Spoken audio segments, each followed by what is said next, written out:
यमुनानगर नाम के एक गांव में बंसी सेठ रहा करता था। बंसी सेठ अपनी कंजूसी के लिए पूरे गांव में फेमस था, या यूं कहें कि बदनाम था। उसकी पत्नी इसकी कंजूसी के चक्कर में जब तक उसे छोड़कर मायके चली जाती थी, लेकिन उसका नौकर भोंदू उसका साथ कभी नहीं छोड़ता था। अरे भोंदू, कहाँ है तू? यही हूँ मालिक, क्या बात है बताइए। मालकिन को छोड़ आया उनके मायके? हाँ हाँ छोड़ा है मालिक। वो तो रास्ते में पीछे पड़ी थी कि रिक्शा करवा दे। है? तूने करवाया तो नहीं? नहीं मालिक, मैं आपका नौकर हूँ, आप कहे अनुसार ही चलता हूँ। मैं पूरे 5 किलोमीटर उनको पैदल लेकर गया। हाँ, रास्ते में कई रिक्शे वालों ने पूछा भी कि भैया कहीं जाना है तो बैठो, लेकिन मैंने कह दिया भैया नर्क जा रहे, लेकर चलोगे क्या? बहुत अच्छा किया तूने। चल अब चाय का इंतजाम कर दे बस। चाय का इंतजाम समझो हो गया मालिक, क्योंकि मैं रास्ते से चीनी, पत्ती और दूध अलग अलग जगह से थोड़ा थोड़ा मांगते हुए लाया हूँ। हाँ। लेकिन चाय बनाएगा कैसे? अपने घर की गैस खर्च करेगा क्या? अरे मालिक, आप भी क्या बात करते हो? अपनी गैस क्यों खर्च करूंगा भला? मैंने पड़ोस में कटिया डाल रखा है। हाँ, उनकी बिजली से अपना वो बिजली वाला चूल्हा जलाऊंगा जो पिछले साल आपने लॉटरी में जीता था। अरे हाय राम, अरे किसी की नजर न लगे तुझे भोंदू। तू मेरे साथ रहते रहते कितना एक्सपर्ट और स्मार्ट हो गया है रे। भोंदू हंसते हुए चाय बनाने चला गया और बंसी ये सोचने लगा कि कहीं उसकी पत्नी वापस रिक्शा करके ना आ जाए। बंसी और उसका वफादार नौकर भोंदू दोनों की जोड़ी गांव में कंजूसी के लिए इतनी मशहूर थी कि लोग उन्हें देखकर ही पैसा बचाने लगते थे।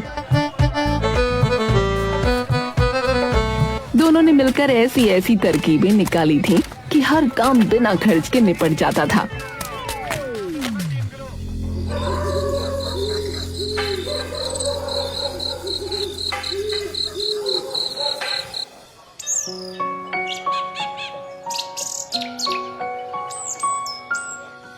भोंदू, तूने कल रात बचा हुआ पानी छान के रखा था ना?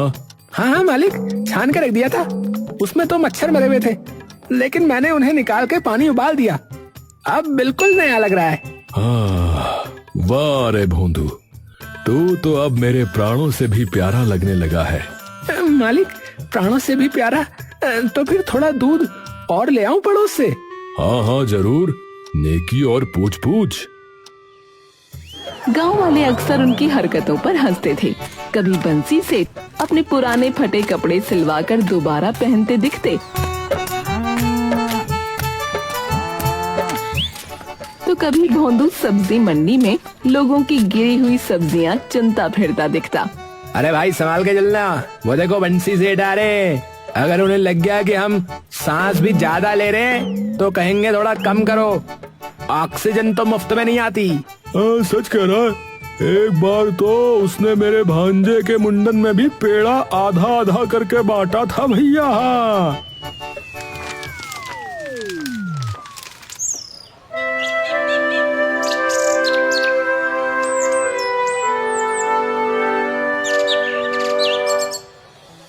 एक दिन शाम को बंसी और भोंदू बैठे होते हैं।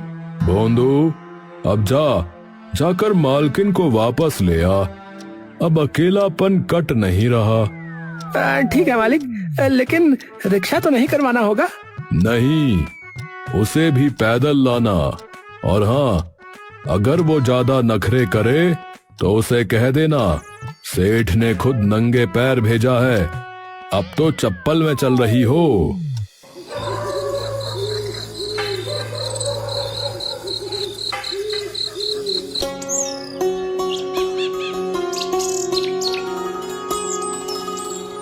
भोंदू हंसता हुआ निकला।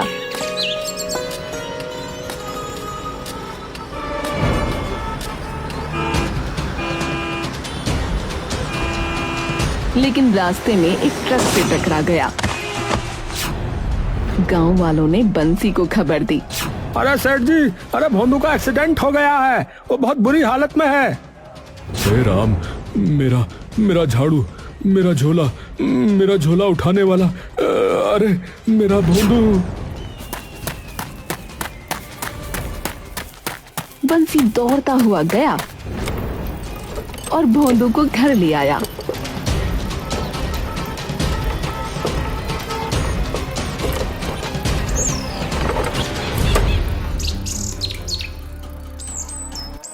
अरे सेठ जी, इसे अस्पताल लेकर जाइए।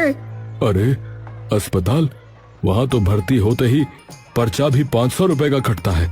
नहीं नहीं, घर पर ही इलाज होगा।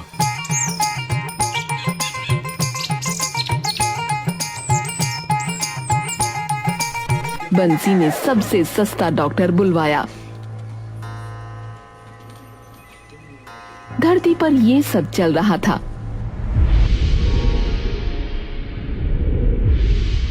प्रभु, भोंदू नामक जीव की आत्मा के निकलने का समय हो गया है।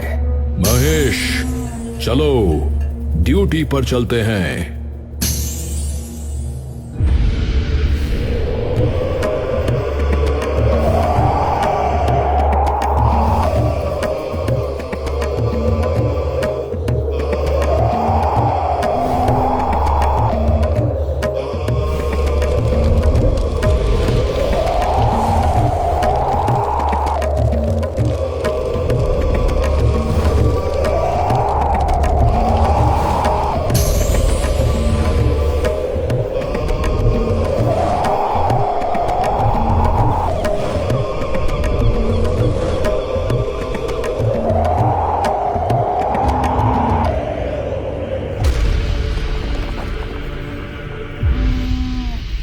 तभी भोंदू की नजर यमराज पर पड़ी। हाय, मर गए। यमराज जी आ गए, मेरी तो मौत आ गई। यमराज?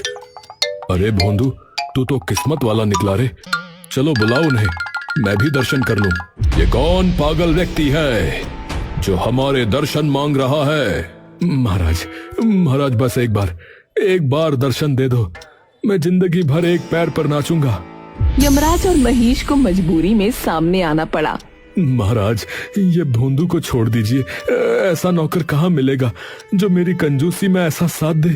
मैं चाय दूसरे के चूल्हे पर बनाने की सोचता हूँ तो ये तो चाय ही कहीं और से ले आता है। अरे चुप कर मूर्ख, मेरी बात ध्यान से सुन।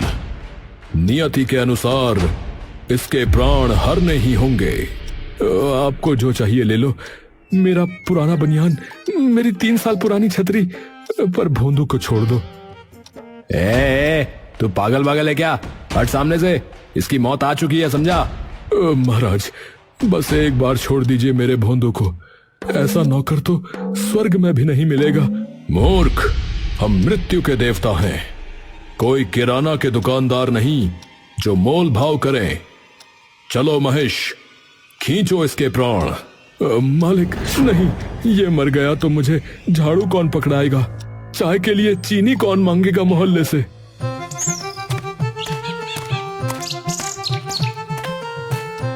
सेठ जी, आपने बुलाया था, अब मेरी फीस दो। अरे डॉक्टर बाबू, आपको यमराज और महेश नहीं दिख रहे? ये मेरे नौकर की आत्मा लेने आए हैं। है? कौन यमराज और कौन सा भैंसा?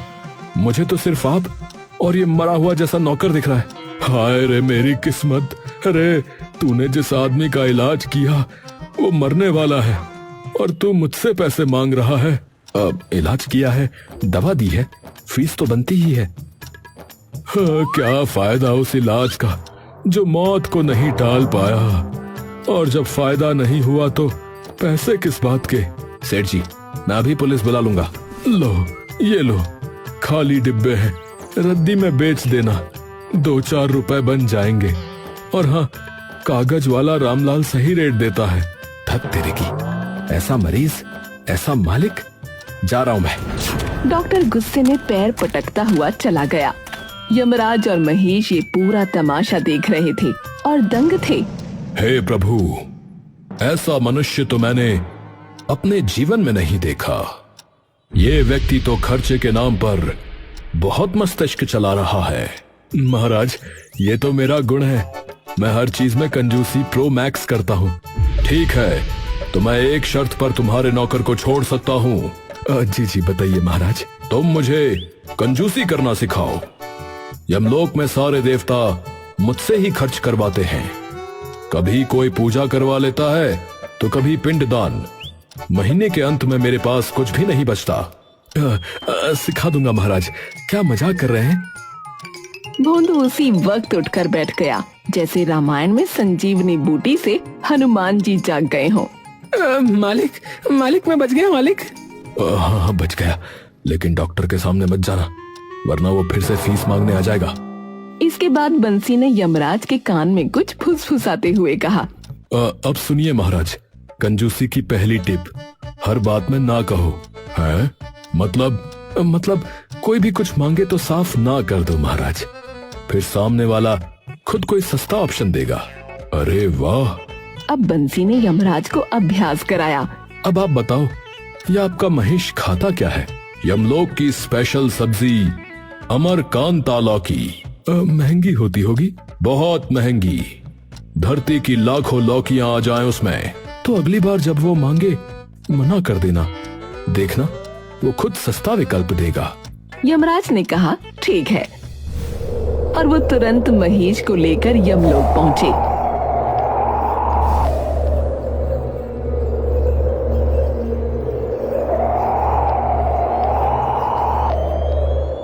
महाराज बहुत भूख लगी है, अमरकांता लौकी दे दीजिए। नहीं। क्यों महाराज? ना मतलब ना, नहीं मिलेगी वो, भूखे रहो। अरे भूखा कैसे रहूं? तो फिर धरती लोक की लौकी बना दीजिए, उसमें स्वाद नहीं होता, लेकिन काम चला लूंगा। वाह बंसी वाह, तू तो पहुंचा हुआ निकला रे।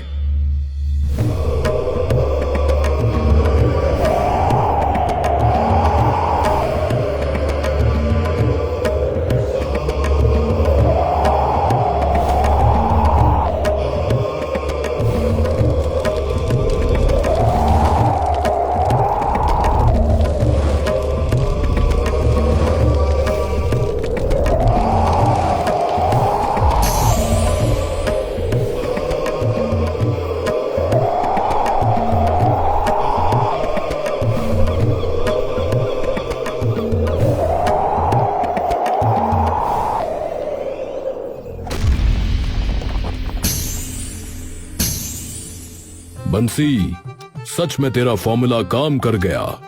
अब अगली टिप दो। अब दूसरी टिप, जो भी चीज खरीदो उसमें कमी निकालो और दाम कम कराओ। कैसे? चलो भोंदू के लिए एक बाम लेकर आओ, लेकिन पैसे नहीं देने। बिना पैसे के कैसे? यही तो ट्रिक है। यमराज दुकान पर पहुंचे। एक बाम देना। ये लो। पैसे नहीं है, ये फ्री में दे दो। क्या फ्री में? फ्री में यहाँ कौन रख गया था तेरे लिए? हैं? हाँ, अरे पैसे नहीं है। चल भाग यहाँ से, यमराज की कॉपी करने आ गया यहाँ पर। यम है हम। अरे अब लात पड़ जाएगी बता रहा हूँ, चलो जाओ यहाँ से। दुकानदार ने यमराज को झाड़ दिया और दुकान से भगा दिया। यमराज उदास होकर बंसी के पास पहुँचे तो महेश एक कोने में खड़ा हंस रहा था। महाराज ये सब आपके बस का नहीं है, रहने दो। तो चुप रह महेश, मैं प्रयास कर रहा हूँ। मैंने उससे बोला पैसे नहीं है तो वो चिल्लाने लगा। महाराज ऐसे नहीं होता, चलिए मैं करके दिखाता हूँ।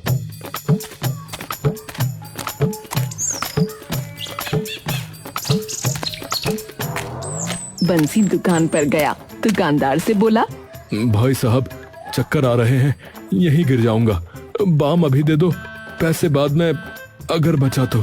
अरे बंसी सेठ, लीजिए लीजिए, गिरिए मत। बंसी विजयी मुद्रा में घर लौटा। देखा महाराज, और अब ये बाम का पैसा मैं दूंगा ही नहीं। है? तू तो बहुत ही बड़ा गुरु निकला रे। ऐसे ही थोड़ी मैं बदनाम हूँ। बदनाम नहीं, फेमस है आप मालिक। हाँ हाँ, फेमस ही कह लो। सेठ बंसी, अब तीसरी टिप बताओ। दो तो तूने कमाल की सिखाई, तीसरी क्या बताएगा महाराज? मुझे तो ये एक नंबर का चालबाज लगता है, कहीं हम लोगों को भी ना बेच दे। देख रहे हैं महाराज, आपका भैंसा कैसे मेरा मजाक बना रहा है। अगर ऐसा ही है तो ठीक है, मैं कोई टिप नहीं बताऊंगा। नहीं नहीं, ऐसा ना कहो, ये तो कुछ भी बोलता है। तीसरी पर आखिरी टिप बताओ। ऐसा है, मेरे मालिक को ऐसा कहने वाले की मेजबान खींच लेता हूँ और उसका पट्टा बनाकर गले में पहना देता हूँ। हाँ आजा, ट्राई कर ले, आजा भिड़ ले। अबे चुप रहे महेश, बस कर। क्षमा कीजिए प्रभु, बस थोड़ी मस्ती हो गई। लेकिन यमराज को गुस्सा आ चुका था। उन्होंने गदा उठाई और महिष को पीछे से एक टप दे मारा। ये ले, अभी मस्ती सूझ रही है तुझे? मैं यहाँ कंजूसी सीखने आया हूँ और तू कॉमेडी शो बना रहा है। अरे बचाओ, कोई तो रोक लो यमराज को। अरे महाराज, एक ही वाहन है आपका, मार मार कर परमानेंट छुट्टी न दिला देना। नहीं, बहुत बकवास करने लगा है। हाँ सही बात। बंसी ने जैसे तैसे महिष को बचाया और यमराज को शांत किया। फिर गला साफ करके बोला, अब सुनिए तीसरी और अंतिम कंजूसी की महा टिप। हाँ जल्दी बता। सामान यूज करो और फिर उसे वापस कर दो। क्या? यूज करके वापस? हाँ बिल्कुल महाराज, अब जाओ और वो बाम जो लाए थे उसे वापस कराओ। लेकिन भोंदू ने तो लगा लिया वो बाम। बस तभी तो कह रहे हैं, वापस कर दो। मगर वापस कैसे करें? उस दुकान पर मत जाना जहाँ से ये लिया था। तो दूसरी दुकान पर चलो, मैं खुद करके दिखाता हूँ। अब तीनों निकल पड़े, बंसी, भोंदू और यमराज। बंसी उन्हें गांव की दूसरी दुकान पर ले गया। भाई साहब, ये बाम बेकार निकला। लगा भी लिया पर कोई असर नहीं हुआ। अरे सेठ जी, लेकिन आप तो पहली बार आए हैं हमारी दुकान पर। तू अंधा है क्या है? अरे सुबह ही तो आया था। पर बाम लगाने के बाद कैसे वापस करूं? हाथों से, क्योंकि लगेगा ही ना, तभी तो पता चला कि बेकार है। पर सेठ जी, आपने ये यहाँ से नहीं लिया। भाई साहब, मैं बूढ़ा हो गया हूँ, झूठ नहीं बोलूंगा। आपसे लिया, लगाया, असर नहीं हुआ। अब वापस ही करो और पैसे दो। नहीं तो हम पंचायत में शिकायत करेंगे कि आप खराब बाम बेचते हैं। दुकानदार घबरा गया और बाम वापस ले लिया और 10 रुपए बंसी के हाथ में थमा दिए।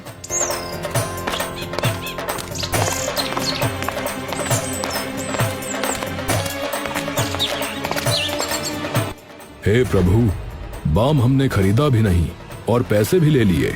यही तो है असली कंजूसी की विद्या। कंजूसी सिर्फ बचाने का नाम नहीं है। कंजूसी का मतलब है अपने बचाओ और दूसरों से जितना लूट सको लूट लो। समझे यमराज जी? यमराज कुछ बोल पाते इससे पहले ही चित्रगुप्त का वीडियो कॉल आ गया। प्रभु, आप अब तक भोंदू की आत्मा को क्यों नहीं लेकर आए?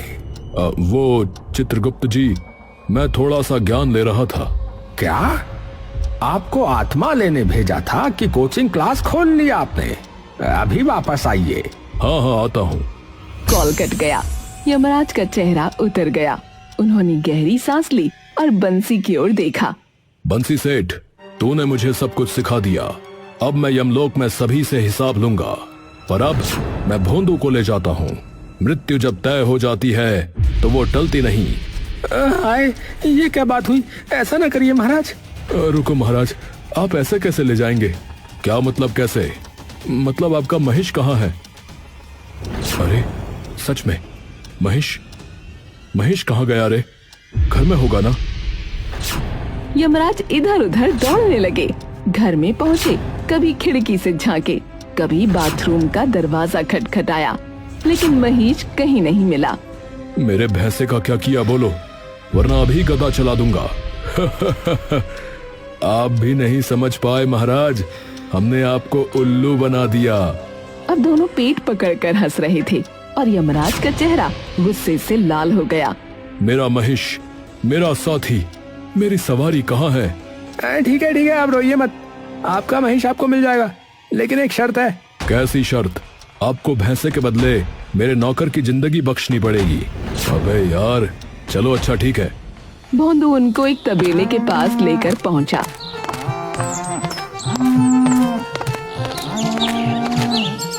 जहां सारे भैंसे बंधे थे। एक कोने में महिष बंधा हुआ है, मुंह पर कपड़ा बंधा, आंखों में आंसू।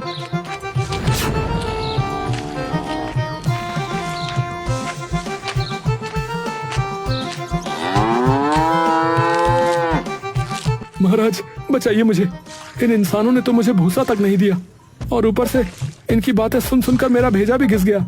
मेरा प्यारा महेश, आप सोच रहे थे कि मुझे सस्ता खाना खिलाकर आप कंजूसी सीख जाएंगे, लेकिन इन्होंने तो मुझे बंधक बना लिया। बंसी सेठ, तू चाहे जितना सिखा ले, पर याद रख, एक दिन तू भी ऊपर आएगा। तब मैं दिखाऊंगा यमराज का असली क्लोजिंग अकाउंट। अरे महाराज, मैं तो अब आपका गुरु हूँ, थोड़ा इज्जत से बात कीजिए। हाँ महाराज, थोड़ा सम्मान दीजिए गुरुजी को। नहीं तो गुरु दक्षिणा में फिर कुछ और लौटाना पड़ेगा। यमराज गुस्से में फनफनाते हुए महिष पर चढ़ते हैं। यमलोक जा रहा हूं, परंतु अगली बार लेने जब आऊंगा तो नाना नहीं चलेगा।